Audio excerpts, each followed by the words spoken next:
As I said, we have three talks lined up in this session. The first session here is from Hila Peleg. She's an assistant professor at Technion, and she's works on human-computer interaction and program synthesis, and she's gonna tell us how we can let users do the undecidable. The stage is yours.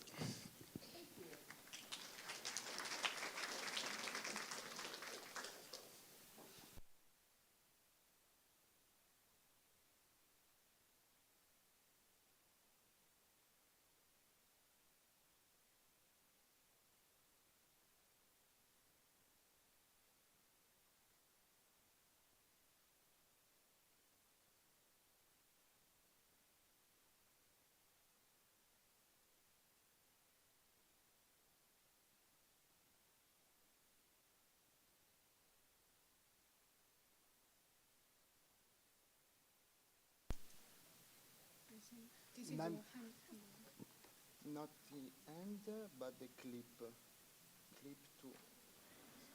Try now. Now, is it okay? No, it's just making a weird noise. Can you try this? I won't. No, this one is.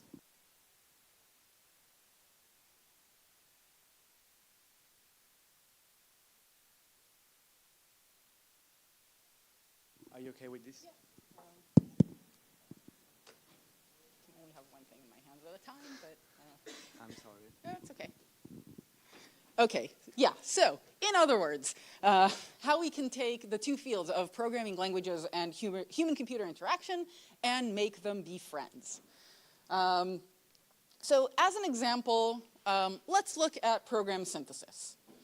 Because we are in Europe, I am obligated to mention that program synthesis is not to be confused with reactive synthesis, which is a similar but also wholly different problem. Because we are in the year 2024, I'm also obliged to mention that it's also very different from code completions with large language models. Those of you who have done some verification may recognize this formula, which is, except it hasn't exists now, but for those of you who haven't, program synthesis is the task where we have a magic box that takes some way to express what it is that you want a program to do, and gives you back a program that does that, or at least hopefully, sometimes it fails. So if we go back to the formula, what we're trying to do is we're trying to find a program from some language, and this language can be, I don't know, Python or whatnot, that upholds a correctness criterion for every input that you will give it. And so in order to solve the synthesis problem, we need to do two things. We need to figure out how you find a program, and you need to figure out how to express correctness. And once you've done those two things, you're done, right? Because that's literally all there is here. And we're going to start with the second one, because it's kind of important to know what you're looking for in order to search for it. So how do you express correctness to program synthesis? You can do it in a lot of ways. You can do a thing called sketching, which is to talk about the structure of the program. You can talk about types, which are getting really, really popular nowadays, which is to say, you know, given inputs that are of this type, I would like an expression that gives me this type back, and this can be, you know, simple types or fancy types, whatever strikes your fancy. We can work in logical specifications that are either full, so someone's written, you know, a large logical explanation, or they can be partial, so like assertions in the code. And you can talk about examples, which I'm going to talk about a bunch more today. And once you've decided on that, you look at your space of programs, so let's say every possible program in Python, and you search through it for a program that meets your specification. You know, and then we're done. We did synthesis. Yay. Thing is, this is very, very hard. Actually, if we look at the task, you know, generate any program that exhibits whatever behavior, some of you may recognize this to be undecidable. And the more general that we are, the harder the problems become. Those of you who are already at some point into your research in programming languages probably recognize this axiom to some extent. But it's okay, because this also gives us the solution. The thing that we do is we try to scope out an easier problem. So here's an easier problem. Generate a program with such and such behavior from a subset of the language that has a program tree no larger than, let's say, 10 nodes. What did I gain by this? Well, my space is finite now. I mean, it's still huge, but it's finite. So all I have to do is, look through it, and I'm good. Which still leaves the question of how do I do that? So I'm going to give you now what is essentially the recipe for practically every single program synthesis paper ever, and probably in the future, except for the ones that do large language models, which is you generate a candidate program, and then you test it against the specification and see if it fits. And if it does, you're done. And if it doesn't, you go back and you get another program. We call this generate and test. And in this abstract form, it is kind of upsetting that this is the best that we can do, but this is kind of the best that we can do. But I kind of haven't told you how I do any of this, right? So to generate a program, we can do a bunch of things. We can fully enumerate the space of programs by looking at trees, and we can do this from the leaves up or from the roots down, because every single field in computer science needs its own endianess debate. We can encode the space of programs into graphs and then do reachability problems on them. We can use deduction rules to do a proof search with backtracking. And then whenever we get a candidate out of one of these options, we can take the program and run some tests on it and see if it passes all of the tests. We can encode it for an SMT solver and see whether or not it says SAT. And we can apply typing rules and see if the program types correctly. And if we just iterate through this forever and ever, at some point, maybe, hopefully before the sun runs out, we will get to the program that we're looking for. Let's take example specifications as our example. We call that programming by example, and I will demonstrate it to you by example. So let's say I would like to find a program, and I tell you all, my synthesizer, that the program I would like, if my input has X with a value of 6 and L a list 1, 2, 3, I would like to get back 18. And if X has the value of 2 and L is 1, 2, I would like to get back a 4. Have some of you already figured out what program I'm after? Well, one possible program is you multiply X by the biggest value in L. Okay, that could work. What could also work? You could also multiply X by the last element of the list. Okay, what else? Right, okay. Well, what we notice here is that I've only given you a very partial specification, and there's a bunch of programs that could fit here. I actually meant the length of the list, but that's not what I specified. I gave you a really partial specification. We're going to keep that in mind for a little bit later. So in general, I'm going to say that my set of examples is some input going to some output, many, many pairs like that, or as many pairs as the user wants to specify, where inputs can be values of variables, state of the environment, whatever comes in, and outputs can be the state of the environment, can be an effect, can be exceptions, can be just a value. And in general, this is going to mean something to the tune of, if my input is the first example, the input of the first example, then running the program will give me the output of the first example. and if the input is the input of a second example, and so on and so on. And again, you'll notice that a huge portion of the input space remains unspecified here. Now I'm going to start looking for a program. And I'm going to do this search actually top-down rather than bottom-up. I'm actually a bottom-up kind of person, but I decided for goodwill and whatnot, fairness, and it's actually a little bit easier to show. So I'm going to look at the thing that describes my space of programs, which is all of these grammar productions, and I'm going to start crunching out all of the programs I can get. So the first thing I'm going to do is produce something from my start variable. I have one option, so I have done that. And now I'm going to try to produce something out of E. And I'm going to go for like my first option for the smallest program possible. So E produces ID. And now what I have is a complete program, right? I have no non-terminals left, no holes left in my tree. Except it's not really a complete program. ID can be any variable in my inputs. So I could actually treat every single variable separately in my grammar. I could have done that, but I didn't. What I'm going to do instead is I'm going to ask the question, is there a variable that I can substitute in for ID that in the program ID gives me all of the outputs I want? So I'm going to take that question and my examples from before, and I'm going to feed it into an SMT solver.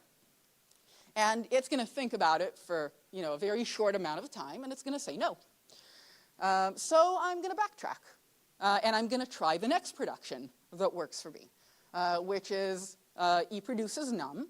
So again, I'm going to ask, is there a constant value that I can substitute for num so that the program num, or so the program, whatever that constant value, gives me all of my outputs, which again is no. So I'm going to backtrack, and I'm done with trees that are this small, and I have to go bigger. So I'm going to, for instance, produce E produces E plus E, and now I have more non-terminals to complete, and I'm going to keep developing those productions until the next time I hit a concrete program, and then some backtrackings later, I'm going to get to this point more or less. And I have just like that last E at the bottom there left to develop, and I'm going to look at E produces ID. And now when I go to my solver and I ask it, given these examples, can I put something in that ID and something in that ID that is going to give me what I'm after? Then the solver will tell me, yes, if you put X there and L there, then you're good. And maybe actually it found all of your other ideas before that. And then it would have stopped then rather than now. You may notice by the fact that this was an excruciating example to go through for such a simple program that this is hard work. And actually all of these things are really hard work. All of these things are not just exponential, they're exponential over like a huge space that has a lot of redundancies. And what we do, as we often do in programming languages, is that we cheat. And specifically here, the thing that we do to cheat is we take things from our second column, from testing the specification, we fold them into the way that we do the search. And in general, the algorithmic side of synthesis research is very much focused on how to fold the specification into the search and domain knowledge into the search so that, well, it's probably never going to be any better than exponential, but at least it's going to be like slightly smaller exponent, and then maybe we might finish in like a reasonable amount of time. And you can come to the synthesis session on Friday and see how some of this is done. So, okay, we did all of this work. We selected one from column A and one from column B, and we have ourselves a search algorithm. We can do synthesis. How are people going to use this? Like, we want to give people the ability to like generate code with this. So the sad fact of the matter is that most synthesizers look like this. And the reason is that algorithms development is done as its own field of research in PL research. And so you wind up with a thing that works and like beats a bunch of benchmarks and has really pretty graphs in the paper. But if you want to use it, you need to like open a configuration file, probably a JSON file, and you need to edit it and save it and then run an executable with it as input. And then you're either going to get like a standard output snippet of code or like in a file, which you need to open and then look at it and decide whether you like it. And if you like it, copy it and paste it into your code. Does this sound like something that you're going to do on a regular basis?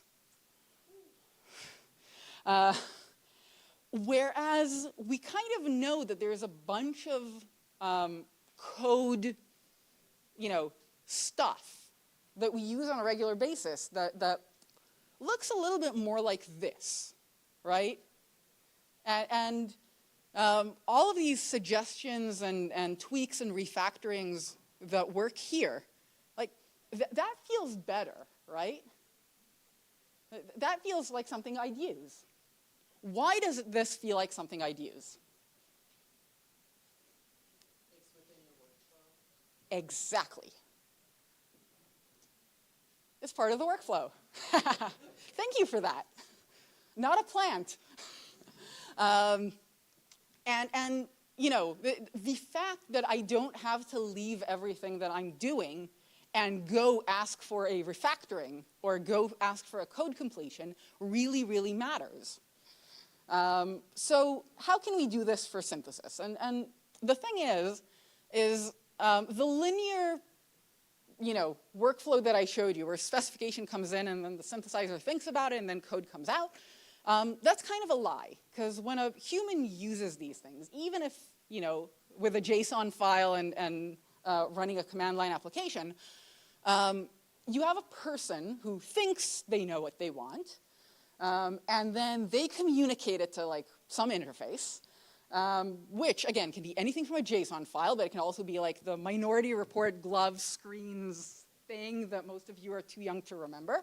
And then that thing turns it into a specification that can go to the synthesizer, and then the synthesizer outputs a program that doesn't immediately go back to the person. It gets filtered in some way through the thing.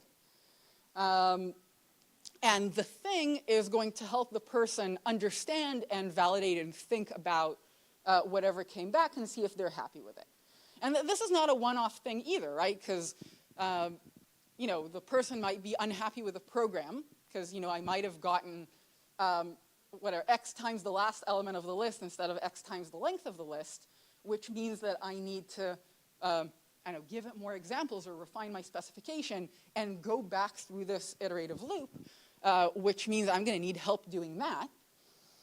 And this thing in the middle of all of this is called an interaction model. And an interaction model essentially is what the user sees when they see the system. It's the way we consider the system, us as developers, from the user's perspective. And so when a user is faced with a synthesizer, what is that like for them? So for a synthesizer, they need to think about how do they express what they want, and can we make that any easier for them? And they need to look at what comes back and see, is this what I wanted? And they need to think about, if it's not what they wanted, how do I recover from that and get what I wanted in the next iteration? And even what it is that I'm looking at when I'm looking at the output is something that gets filtered through the interaction. So, and all of these things, as far as the user is concerned, are interacting with the system. And we need to think about how we do them in order to design them. Because let me let you in on a secret. All artificial things are designed. So even I'm going to feed a JSON file into a command line application is a design decision. Is it a good one? Sometimes, but not necessarily. So let me give you, a suggestion of an interaction model for programming by example. So let's say I have an environment where I can look at my code. This is called live programming, where as I'm writing my code, I can see, can you see on line 6, there's an execution of the function on the top, and I get to see the values of every line of code as I'm writing it, and it's constantly updating.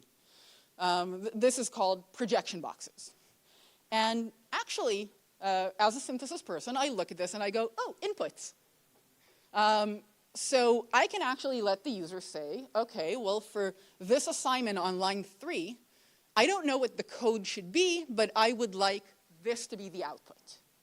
And if this is the output, I send this to the synthesizer, and the synthesizer thinks about this for about 2 to 3 seconds tops, and comes back with, this is the code you want, which for me is great, because I keep forgetting in Python whether it's separator, join, list, or a list, join, separator. So hey, I didn't even have to think about that. So this is, nice and in the workflow and great, but kind of simple. And the thing that isn't simple, the thing that is nice, is that interactions can help in cases where the specifications aren't maybe as obvious to provide. And for that, I'm going to really, really speed through why loops are hard. We're going to do this as a very, very quick pop quiz to see if you're still awake. We're going to do one out of the 2 things I planned. What program am I trying to specify here? Yes, the face you're making is absolutely right, because obviously I was going for this program here, right? It's not that if you find it hard, it stands to reason that a computer will find it hard, but hey, a computer doesn't find it that easy either. We're not going to do the second example for lack of time. The thing is like this. If my loops are independent iterations, so let's say someone already told me, I would like you to do this for comprehension for me. The only thing I don't know is what the lambda actually is. And I want to go from this list to this list. I actually get to do something really, really nice and easy. I get to say, well, a for comprehension matches every element from the input to every element in the output. So I just need to synthesize this specification. I can completely ignore the fact that I'm inside of a loop. I'll take the result, I'll plug it in, and I am done, I'll be fine. Where it gets really, really hard is when I start having data dependencies.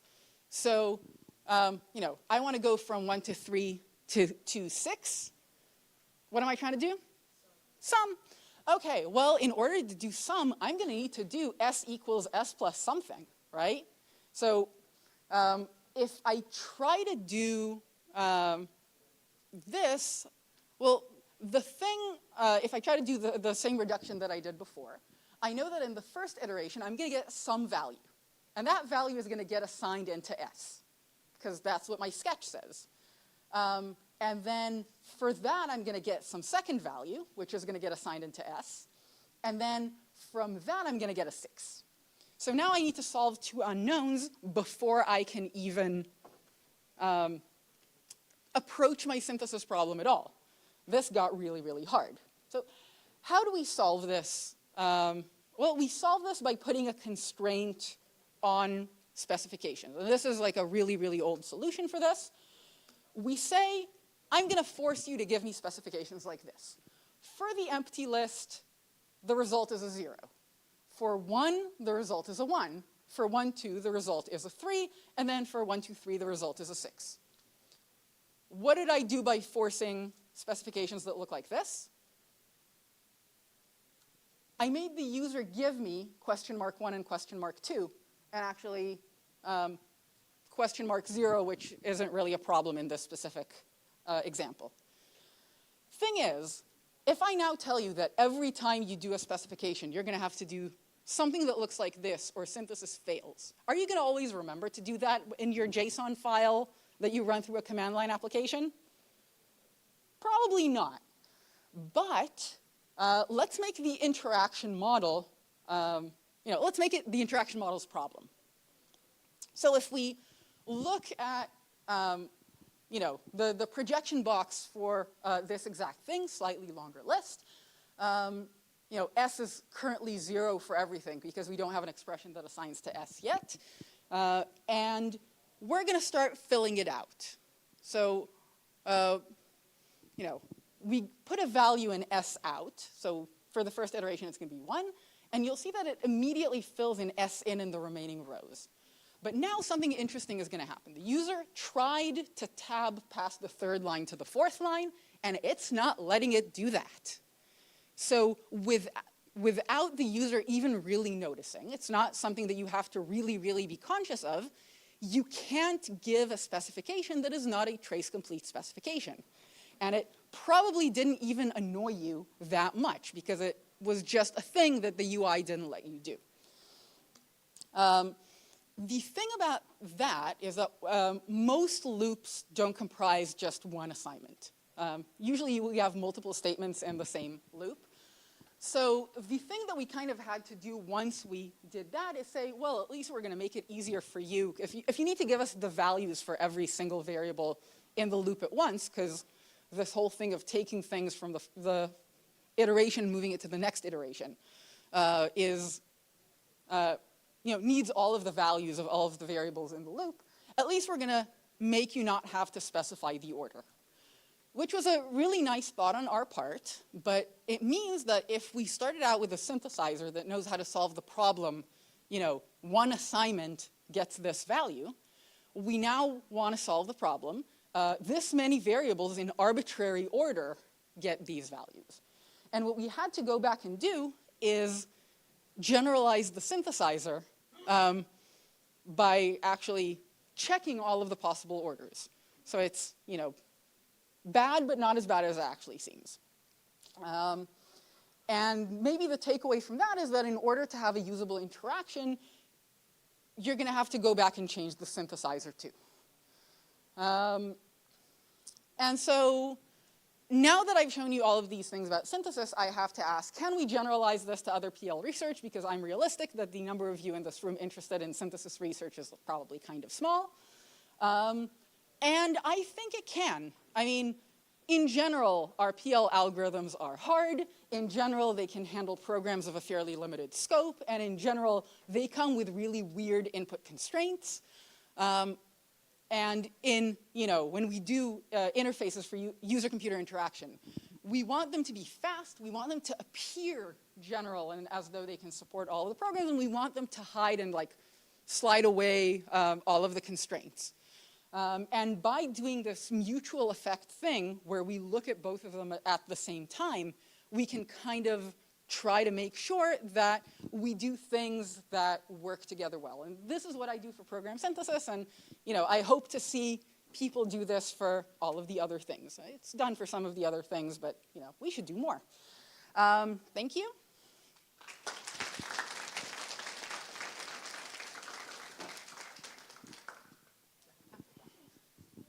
Okay, we have time for a couple of questions. Yeah, one on the right there.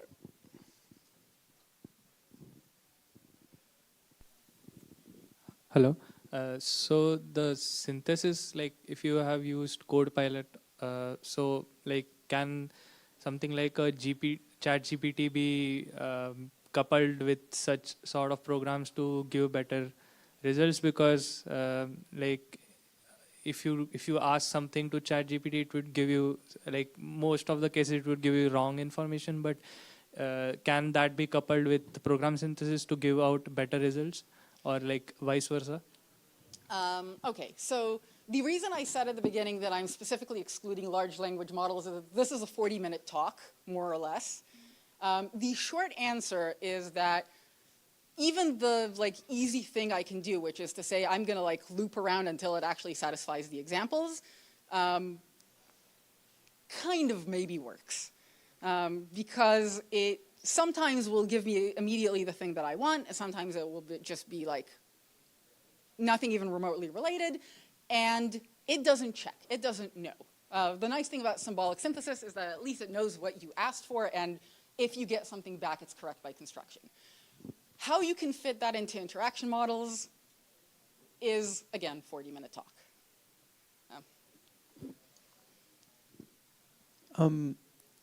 I was curious about sort of the user experience when you have something that is undecidable, because if it doesn't terminate, the user experience I feel would be just it hangs or it times out after 10 seconds. So how do you like handle those user experience quirks, sort of?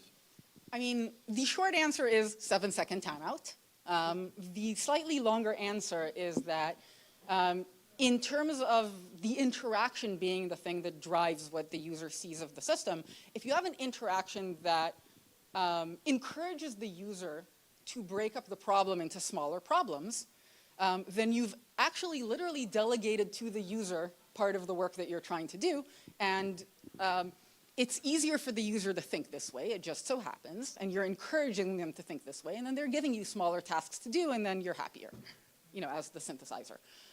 So there's a lot of back and forth in terms of the design, and yes, every so often you time out and fail, and the user is sad. Thank you. Yeah, unfortunately, we're out of time, but I'm sure Hila is going to be around. You can also join as a mentor and for the lunch, and then we can ask more questions there.